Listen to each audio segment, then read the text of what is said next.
Ibu, oh ibu tahu enggak istimewanya itu perempuan Islam?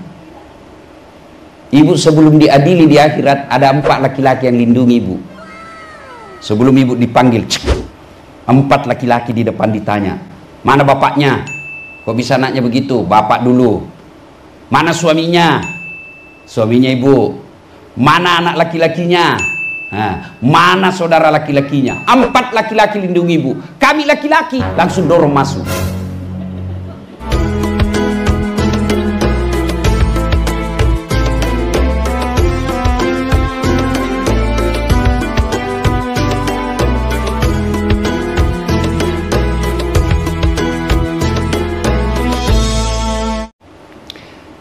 Ibu ingat tak kisahnya Rasulullah waktu wafat?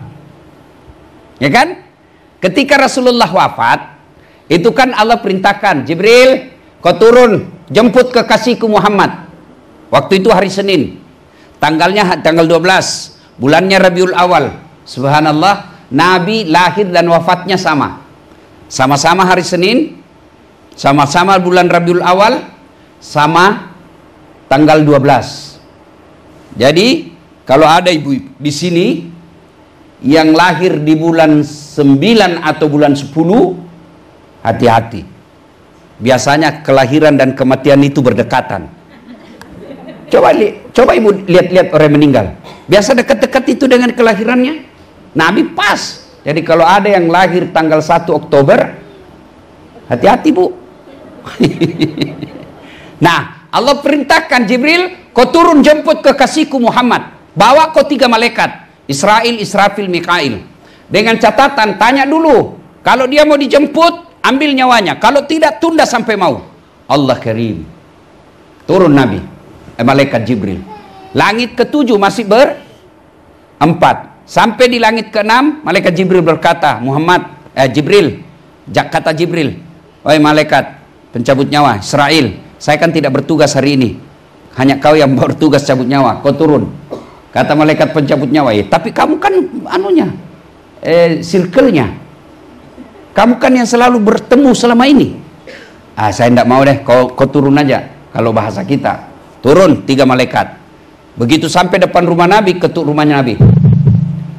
Assalamualaikum warahmatullahi wabarakatuh. Fatimah buka. Pak, tidak ada orang. Kata Nabi, sudah ada di sampingku. Lalu berkata malaikat pencabut nyawa, ya Muhammad, hari ini saya diperintah cabut nyawamu. Kalau kamu mau, menurutmu bagaimana? Ibu-ibu kira-kira kalau ditanya dulu, saya yakin 1999 tidak ada yang jawab siap. Pasti dibilang tunggu dulu. Nabi, apa jawab Nabi? Hari ini saya siap. Cuma mana ini malaikat Jibril? Ada saya mau tanyakan dulu. Jibril menunggu di atas. Panggil dulu. Datang malaikat Jibril. Ya Jibril, kalau hari ini saya harus menghadap kepadamu, tolong kasih saya berita gembira. Kata Jibril, ya Muhammad, seluruh malaikat yang pernah Allah ciptakan sudah antri menunggu rohmu. Alhamdulillah. Apalagi Jibril, ya Muhammad, meskipun engkau nabi paling terakhir, haram seluruh nabi dari Adam sampai Isa masuk surga sebelum engkau lebih dulu masuk surga. Alhamdulillah. Apalagi Jibril, ya Muhammad, kalau ada dosa dan kesalahan yang pernah kulakukan, Allah telah memberikan ampunan. Alhamdulillah. Jibril, tapi itu kan saya tidak cemas soal diriku Jibril, yang kucemaskan umatku. Bagaimana Fatimah, majelis taklim Fatimah As-Zahra, bagaimana mereka kasihan? Beliau tidak katakan bagaimana Hasan Hussein, bagaimana Aisyah, tidak. Bagaimana Fatimah, tidak satu pun keluarganya dicemaskan. Tapi apa kata Nabi? Itu untuk saya, tapi saya cemaskan. Bagaimana umatku ya Jibril? Jibril berkata, ya Muhammad, tunggu dulu. Ini hak prerogatif Allah. Saya naik dulu. Naik, malaikat Jibril turun lagi. Mendapat laporan dari Allah. Ya Muhammad, saya dapat informasi dari Allah. Meskipun engkau sudah tidak di tengah-tengah umatmu, meskipun engkau sudah tidak di Jakarta, selama umatmu berpegang kepada Quran, Sunnah, jangan cemas. Mereka akan selamat dunia sampai akhirat. Nabi tersenyum, lalu Nabi berkata, saya siap. Ada 3 pesan Nabi. Dengar baik-baik. 1, kata Nabi, jaga solat kalian. Jaga solat kalian. Nabi tidak katakan jaga warisanku. Jaga solat kalian. Ini yang penekanan kita bagi ibu-ibu. Kenapa Nabi selalu mengingatkan jaga solat kalian? Bahkan beberapa hadis dijelaskan perempuan kalau mau gampang masuk surga, salah satu diantaranya dia solat. Beberapa hadis juga menjelaskan salah satu sebab perempuan gagal masuk surga karena menganggap enteng solat. Dan itu saya lihat dalam kehidupan saya sehari-hari. Kapan perempuan banyak tidak solat? Satu, kalau ada pesta pengantin. Make up. Apa dilarang make up? Tidak. Ibu make up supaya suami tidak malu dan suami bangga di samping. Itu pahala bahkan ibadah.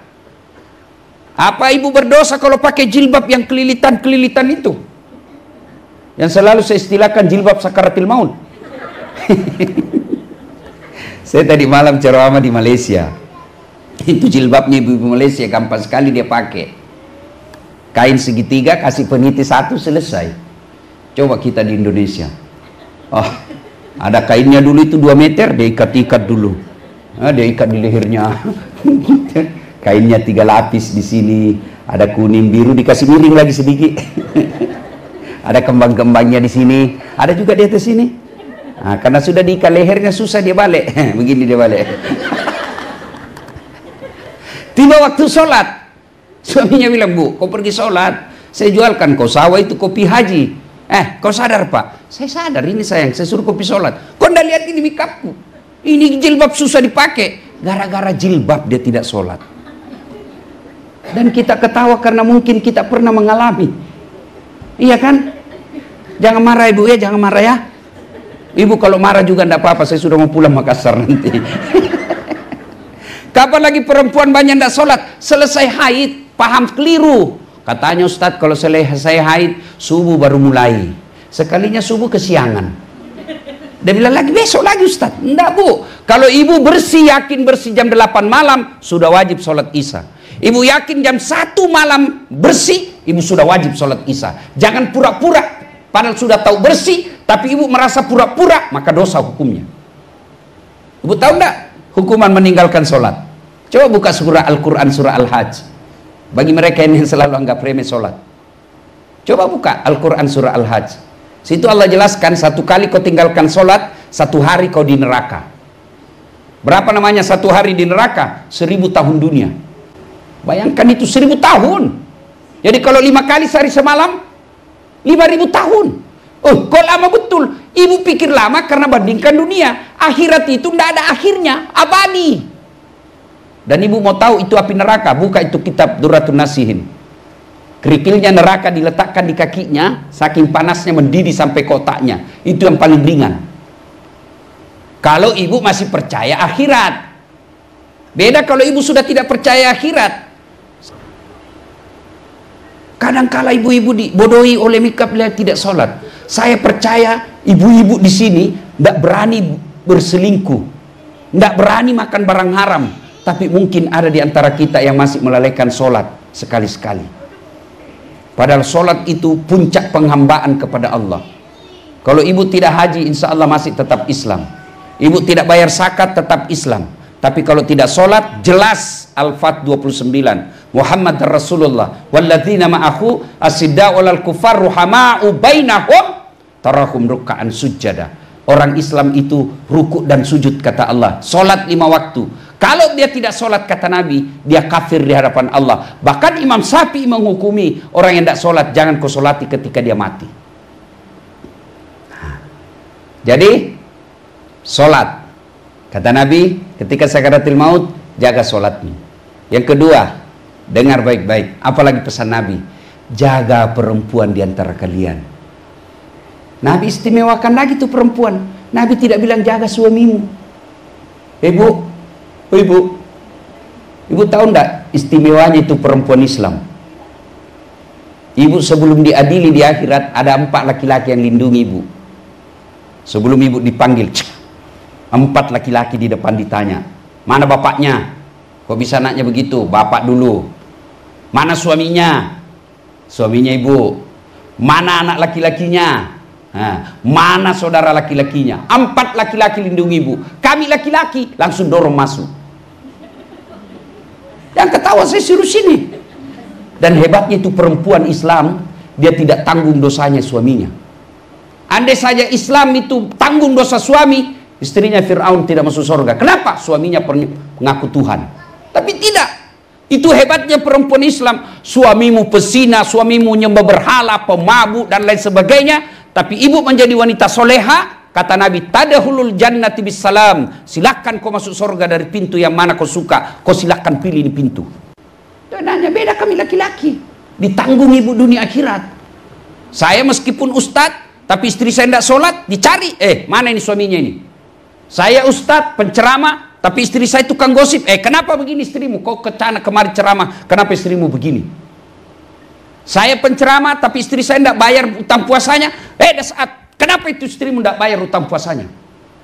Dicari. Itu di akhirat, apalagi di dunia. Ibu pikir dunia ditanggung ibu di dunia. Maksudnya apa Ustaz? Malu juga kita laki-laki kalau sudah 2 kali lebaran istri itu terus baju barunya. Malu kita. Kita pulang kampung, ada istrinya adek, ada istrinya kakak, istrinya yang 2 ini pakai baju baru, istri kita enggak. Malu kita. Ditanggung, dipikir bagaimana supaya istri bisa pakai mobil mewah. Dipikir bagaimana supaya istri buka glowing. Dipikir semua itu. Mana ibu pernah pikir suaminya supaya bisa beli emas? Enggak kan? Maka itulah sebabnya kata Nabi, ridanya suami, ridanya Allah tergantung ridanya suami. Maka Allah katakan melalui nabinya, jaga perempuanmu. Apa yang perempuan perlu dijaga? Perempuan, 1, tidak boleh keluar rumah tanpa izin suami. Coba ibu dengar kisahnya lagi nih, sahabat Nabi. Ya, melapor ibu-ibu kepada Nabi, ya Rasulullah, keterlaluan itu tetanggaku. Kenapa? Masa ibunya dari sakit sakaratil maut sampai dimakamkan 3 kali saya datang panggil ya Rasul, dia tidak datang-datang. Woi, kok bisa itu anak? Ya Rasul, katanya suaminya pergi cari nafkah, dipesan sama suaminya, jangan kau keluar rumah sebelum saya pulang. Sakit ibunya, datang tetangganya panggil, ibumu sakit, kopi. Saya mau sekali pergi lihat, tapi saya dipesan suami tidak boleh pulang, tidak boleh keluar sebelum saya pulang. Sakaratil maut, datang lagi, mamamu sudah mau mati, kau datang tidak bisa, suami saya belum pulang. Datang lagi, terakhir kasihan kopi, lihat mamamu mau dikuburkan, suami saya belum pulang. Dengar ini, apa Nabi marah?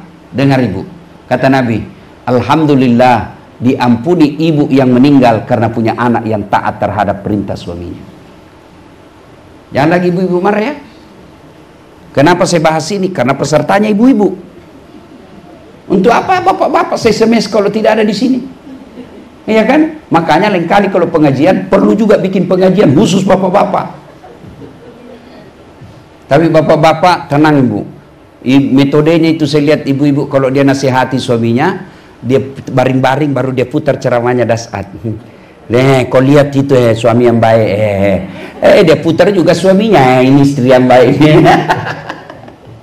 Ya. Nah ibu bapak saudara ibu-ibu yang saya muliakan, ibu tahu tidak seandainya tidak ada Rasulullah, tidak ada harkat dan martabatnya itu perempuan.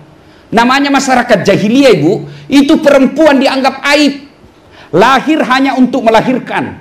Tugasnya pun kalau dia besar 3, dapur kasur sumur, sumur dapur kasur, kasur dapur sumur. Di situ aja mutar-mutar. Bahkan zaman jahiliyah itu perempuan bu boleh barter. Saya judi dan saya suka istrinya lawan, dia bilang yang saya kalah, kau pakai istriku 2 hari. Itu wanita zaman dahulu. Turun Rasulullah memuliakan Islam. Wanita adalah tiangnya negara. Coba luar biasa. Bahkan ulama mengatakan perempuan itu ibarat 5 jari. Perempuan ini jari manis, jari kelingking. Coba lihat ini jari kelingking bu, kecil tapi mana-mana saja dia bisa masuk. Itu perempuan itu lemah tapi bisa menghancurkan satu kepala negara. Nah ibu-ibu yang saya muliakan, Maulid ini adalah wujud kecintaan kepada Rasul. Yang kedua, kalau mencintai Rasul, bagaimana cara mencintai Rasul? Banyak berselawat. Ibu-ibu, kalau mau suami dilindungi oleh orang-orang jahat, salawati terus. Suami pergi, bayangkan wajahnya, salawati. Atau kalau bisa ibu dia tidur, salawati ubun-ubunnya. Tidur, ibu salawati misalnya, Allahumma shalli ala sayyidina. Dia bangun, apa? Saya salawati kau sayang. Kenapa? Supaya Allah lindungi kamu. Nah, ada ibu mau beli, salawati. Sudah salawati, dekat-dekat sama Ibu Haji. Mudah-mudahan berkahnya turun, Ibu Haji kasih ceper. Itu tidak bisa juga berdoa saja baru tidak ada usaha, tidak. Ya, salawat saja. Masya Allah. Yang ketiga, kalau cinta kepada Rasul, setelah berselawat, apalagi? Ibu-ibu, amalkan sunnah-sunnahnya. Tidak usah yang berat-berat. Ibu-ibu, saya anjurkan mulai besok, tiada hari tanpa sholat duha. Ibu mau tidak bantu suami cari nafkah? Mau tidak ibu? Mau toh? Siapa yang menentukan nafkah? Apa pekerjaan? Tidak. Kalau pekerjaan menentukan rezeki, maka semua orang yang sama kerjanya mestinya sama kekayaannya. Tapi tidak, sama pekerjaan ada yang bangkrut, ada yang kaya. Dan percaya lagi Allah yang ngatur rezeki. Ibu tahu cicak? Ibu-ibu tahu cicak? Apa dia makan? Tidak masuk akal toh? Nyamuk di dinding, cicak terbang. Di mana? Tidak punya bandara. Di mana mau ketemu? Tapi Allah Karim, cicak di dinding, nyamuk yang terbang. Ya kan? Tidak masuk akal, mana bisa cicak makan nyamuk. Tapi dengar lagu waktu kita kecil. Cicak-cicak di dinding, diam-diam merayap, datang seekor nyamuk. Nyamuk yang datang. Tidak dibilang cicak lompat ke nyamuk, patah-patah kakinya, kasihan. Allah yang ngatur rezeki. Maka ibu kalau mau bantu suami cari nafkah, bagi kita orang Islam, pembawa rezeki itu 1, sholat duha, 2, al-waqi'ah, 3, sedekah, 4, silaturahmi. Itu menurut Nabi. Kalau ibu masih percaya, bakal mati. Nah, suami pergi cari nafkah, ibu sholat duha 8 rakaat. Selesai sholat duha, doa, ya Allah bukakan pintu rezeki suamiku. Kalau masih di atas langit turunkan, kalau masih dalam tanah munculkan, kalau masih jauh dekatkan, kalau sedikit cukupkan, paling penting berkahkan. Baca itu doa tuntunan sholat duha. Kan begitu doanya. Coba dengar redaksinya. Kalau masih jauh dekatkan, dipaksa namanya Allah itu, dipaksa. Kalau masih di atas langit turunkan, itu namanya kan dipaksa Allah. Kalau masih sedikit cukupkan, itu paksa dan boleh kalau kita berdoa. Sudah itu WhatsApp suamimu, bang, jangan risau cari nafkah. Baru saja kudoakan kau dalam sholat duhaku. Mudah-mudahan Allah lapangkan rezekimu. Salam sayang selalu dari istrimu di rumah. Itu suami kalau dapat begitu langsung dikasih lihat sama temannya warung kopi. Kau lihat istriku. Kenapa Ustaz tahu? Karena saya begitu. Enak kalau tiba-tiba dapat WhatsApp. Istri saya lagi hafal hadis anak saya. Tapi kalau yang Ustaz jangan singgah beli pembalut, saya sembunyi.